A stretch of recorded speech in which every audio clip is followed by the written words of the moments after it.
buen día para todos, agradecerle a Loirsa, a los organizadores y en especial también al equipo técnico que está al frente de estas sesiones de trabajo. La ponencia que se va a presentar el día de hoy tiene que ver con el extensionismo y también con las escuelas de campo dentro del programa de medidas de prevención y mitigación de COVID-19 en la cadena de valor de café. Por supuesto que los desafíos siempre son múltiples, no solamente el desafío por la pandemia que está asociada con el COVID-19, sino los desafíos climáticos como los que está pasando en este momento todo las zonas y los países en Centroamérica, y es importante que todo esto pues esté asociado, digamos, a un esquema nuevo, a un esquema novedoso de trabajo, porque además de estos desafíos que están inmersos o involucrados en un trabajo eminentemente técnico, pues hay que considerar los factores externos que, por ejemplo, como lo estamos viendo en este momento, como en el caso de la variabilidad climática, el fenómeno de la niña o los eventos asociados al niño o niña, que también tienen una influencia muy fuerte en el quehacer de los técnicos. Vamos a tomar como referencia el curso de extensionismo que, como ustedes pueden observar, tuvo un título que trató de reflejar lo que significa en un término amplio el llevar tecnologías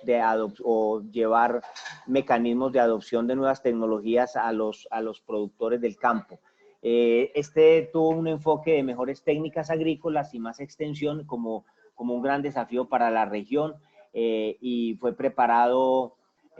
recientemente, actualizado, y fue preparado en el 2015 para diferentes técnicos que trabajan en extensión en los países de la región de Loirsa.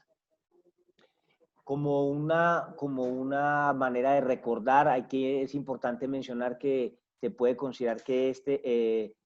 el extensionismo es un sistema, es un servicio que mediante procesos educativos ayuda a la población rural a mejorar los métodos y técnicas agrícolas, aumentar también la productividad, por supuesto los ingresos, pero en el fondo lo que busca es mejorar el nivel de vida y elevar normas educativas y sociales en la vida rural. No solamente abarca un ambiente interno del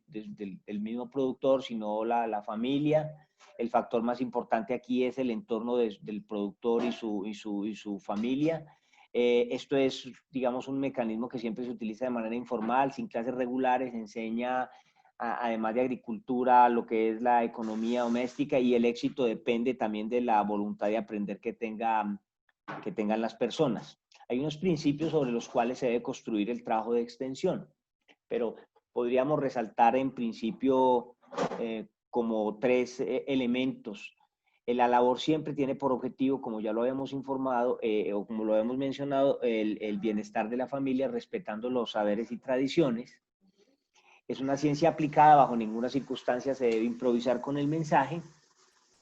Y además hay un proceso muy fuerte de retroalimentación que tiene que estar acompañado de seguimiento y de evaluación con indicadores definidos.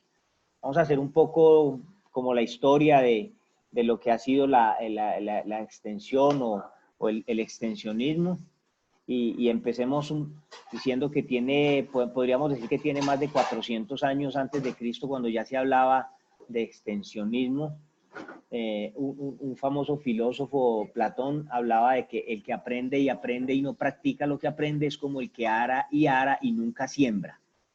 Una definición que podemos considerar para introducir el término de extensión, según los expertos, es la que se utilizó por primera vez en 1873 en Cambridge para describir una innovación en la enseñanza. En Estados Unidos, es importante también mencionar que ha tenido diferentes momentos el auge de la extensión o de los programas de extensión, pero siempre tratan de poner al alcance de las personas los logros de la formación universitaria, llegando hasta los sitios donde la gente pues trabaja o habita normalmente. Como lo mencionábamos en Estados Unidos, hay diferentes momentos del auge muy fuertes en programas de extensión,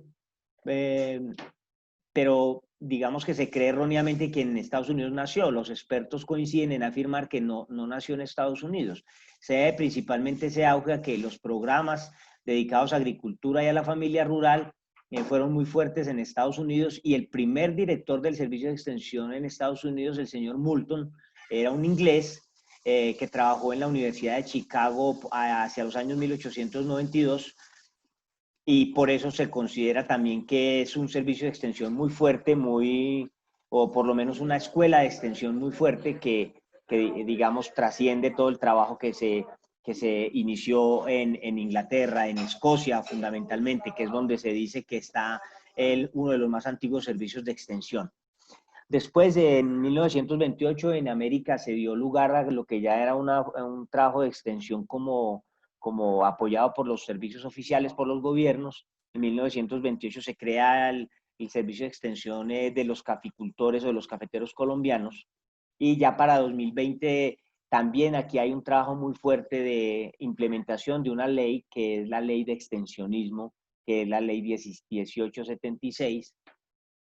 que recoge todo el trabajo también de otras escuelas, como la escuela de Israel, de la Escuela de Agricultura y el servicio de extensión que tienen los israelíes. Hay unos procesos que es importante considerar siempre en extensión, y es que todo esto es un paso a paso, un trabajo que arranca con una toma de conciencia, con el interés, con la evaluación, el ensayo y finalmente lo que se puede conocer como adopción. Y es importante mencionar también que todo esto tiene una base científica, un trabajo muy fuerte que está relacionado también directamente con las investigaciones acerca de lo que es el comportamiento del ser humano y el funcionamiento mismo del cerebro, digámoslo de esa manera. Para mencionar este punto de la base científica o la base neurológica de todo el trabajo de extensión, es importante destacar aquí varias cosas.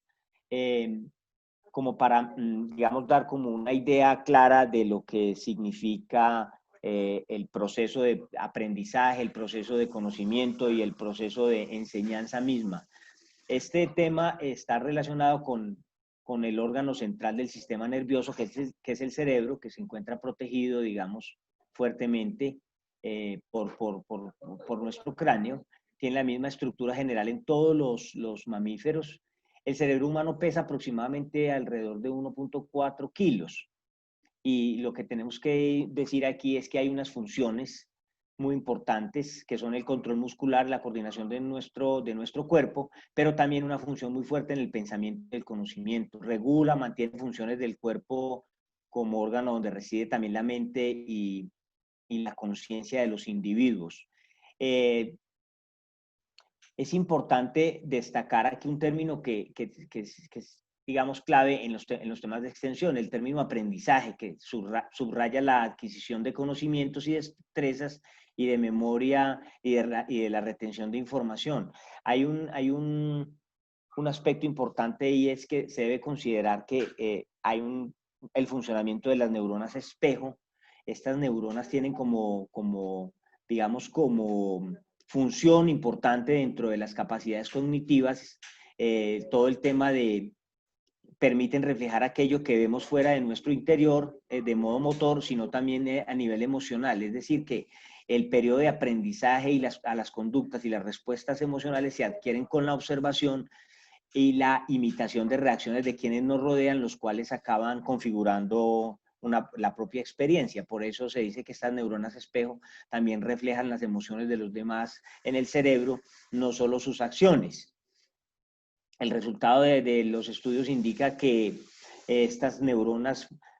son las responsables de dotar de enseñanza cierta carga emocional que provocan mayor activación de nuestras neuronas espejo. Está como la base científica de lo que es el extensionismo desde el punto de vista neurológico. Y también hay algo importante que destacar, y es que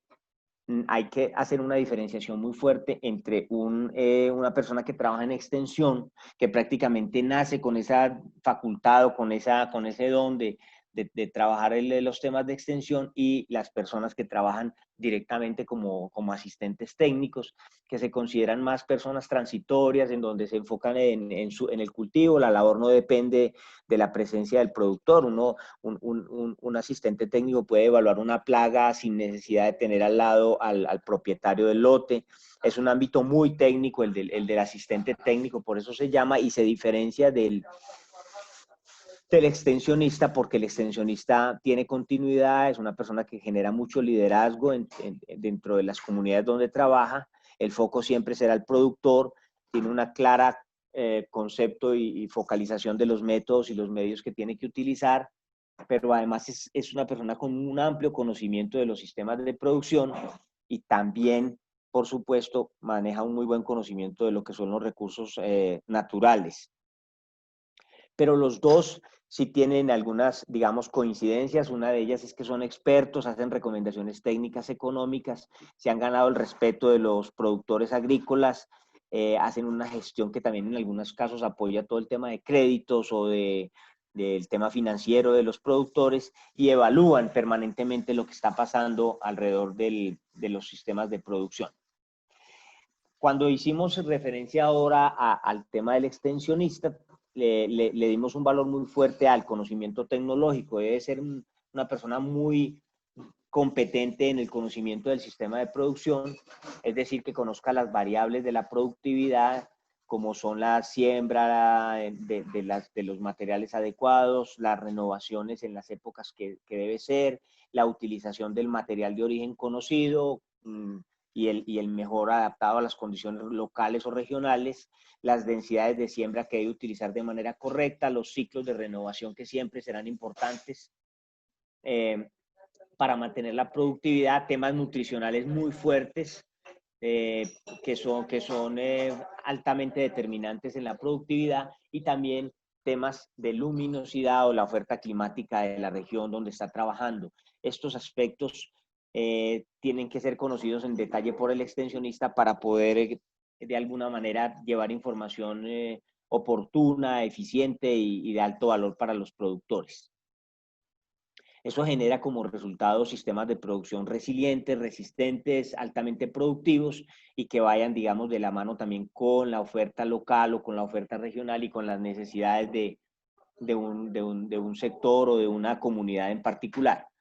No solamente tiene que ser una agricultura altamente, digamos,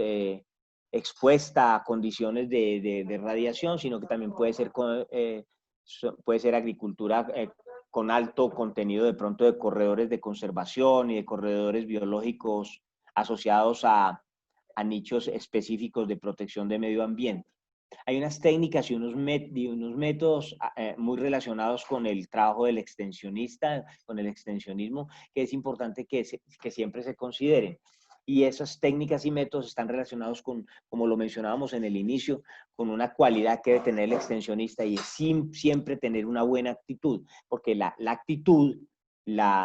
el rostro, los gestos que utiliza el extensionista, pues transmiten mucho, como ustedes pueden observar, digamos, aquí en algunas de las fotografías, la manera de expresarse o la manera de llevar, y la información tiene que ser clara, la manera de presentarse también tiene que ser clara, y los mensajes tienen que ser muy asertivos en función de lo que se quiere transmitir al productor o al grupo de productores. Las estrategias de extensión pueden variar, pueden ser individuales, pueden ser grupales, pueden ser masivas. Ahora con la pandemia todo el tema masivo ha sido muy fuerte, ha sido muy, digamos, muy privilegiado, sobre todo por los temas de distanciamiento social, en donde ya el trabajo en fincas o en hogares pues se restringe muy fuerte, o lo mismo las visitas que se reciben en oficinas, o el trabajo grupal en capacitaciones como demostraciones de método, pues ya se restringen mucho por la condición de la pandemia. Entonces, esas estrategias van a tener que ir acomodándose en función o en razón de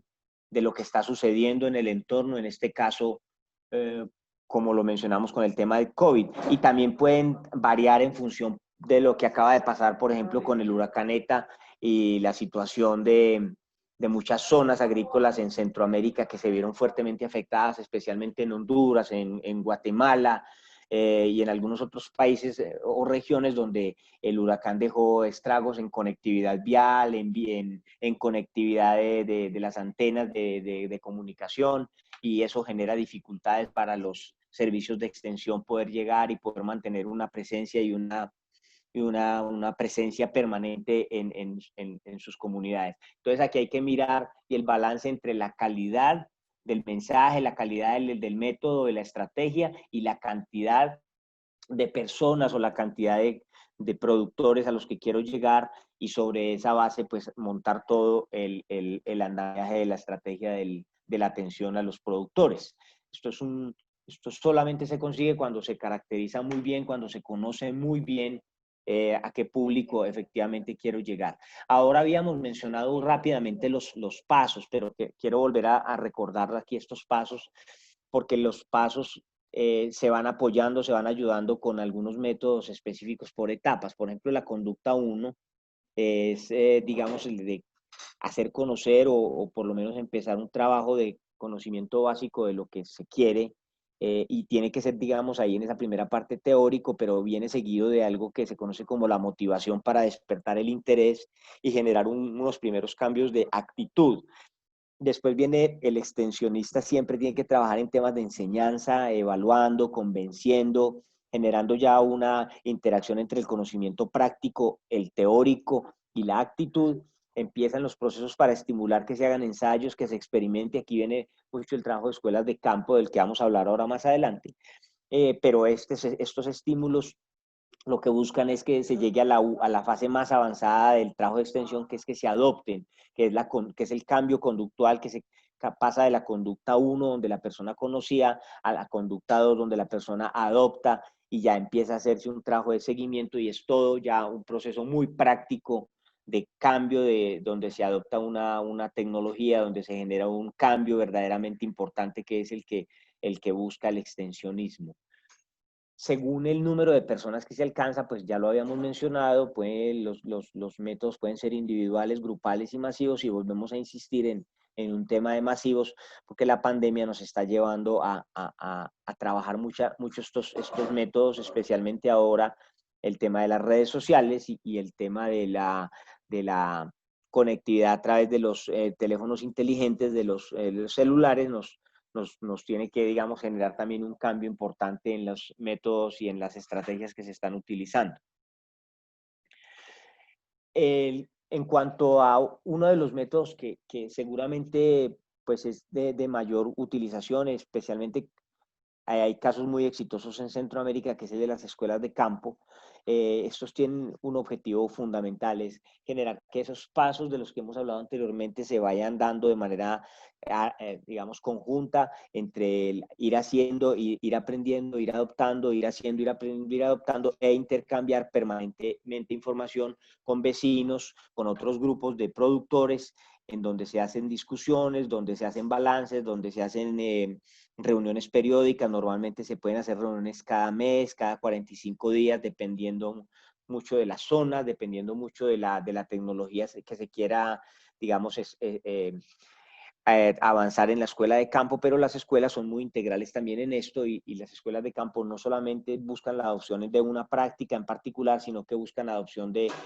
tecnologías muy integrales asociadas a los desarrollos de los cultivos, o asociadas también a los procesos productivos integrales. Hay escuelas de campo que han sido muy útiles, por ejemplo, en Santa Bárbara, en Honduras, también en la zona de Los Santos, en Costa Rica, en Pluma Hidalgo, en México, en el sur de México han sido muy utilizadas, y en el caso de Colombia las escuelas de campo han tenido un éxito muy fuerte en lo que se conoce como la investigación participativa con agricultores, para algo que fue determinante en la caficultura de Colombia, que es la adopción de materiales con resistencia a la roya, para evitar las epidemias que se generaron a principios de la década de la segunda década del siglo XXI, hacia el 2010-2011, donde tuvimos pérdidas significativas, que después 2013-2014 fueron también pérdidas muy fuertes en Centroamérica, por tener una base del sistema de producción soportado sobre materiales susceptibles, caturras y otro tipo de materiales típicas que son altamente susceptibles. Estas escuelas de campo fueron exitosas para lograr que se pasara de 20-22% de materiales resistentes o materiales con un muy buen comportamiento por generar resistencia a la roya a lo que hay actualmente en Colombia a noviembre del 2020, que podemos decir que estamos por encima del 88% en siembra de materiales resistentes en toda la caficultura colombiana, en buena medida por producto de las escuelas de campo o de la investigación participativa con agricultores. Este es un modelo que ha sido presentado mundialmente como exitoso de lo que es, digamos, el éxito o el resultado de una escuela de campo. ¿Por qué? Porque las escuelas de campo interactúan productores, extensionistas, investigadores, ellos validan, adaptan, transfieren tecnologías, es un trabajo demasiado participativo y está siempre en función o de acuerdo con las condiciones de cada grupo de productores y de su entorno. De manera que las escuelas de campo han demostrado por muchos años ser uno de los elementos de extensión y de comunicación más exitosos para el trabajo con las comunidades rurales. Es importante entonces destacar este punto de las escuelas de campo, agradecerles a ustedes la atención y quería terminar con esta fotografía que fue tomada hace muy poco, después de que se pudo volver a una finca, como ustedes pueden observar, ahí lo que se dice, el productor le está diciendo al extensionista, bienvenido a su casa, porque considera ese productor que prácticamente es como si fuera la casa de él, del extensionista, y por eso lo recibe de esa manera, luego de 4, 5, 6 meses de distanciamiento obligatorio por la cuarentena que el COVID-19 ha generado a nivel mundial. De manera que esta foto para nosotros recoge muy bien lo que es el extensionismo, lo que es verdaderamente cumplir con una labor que se lleva prácticamente en la genética y también el trabajo de las escuelas de campo, que definitivamente son un proceso que hay que seguir fortaleciendo en los trabajos que se realizan por parte de la institucionalidad y por parte de los gobiernos en nuestros países. Agradecerle a la plataforma de Café Sostenible de Honduras, a Rainforest Alliance, a Global Coffee Platform y lo mismo a los colegas del OIRSA y a las demás personas que habían tenido incluirnos a nosotros en este ciclo de ponencias. Muchas gracias a todos.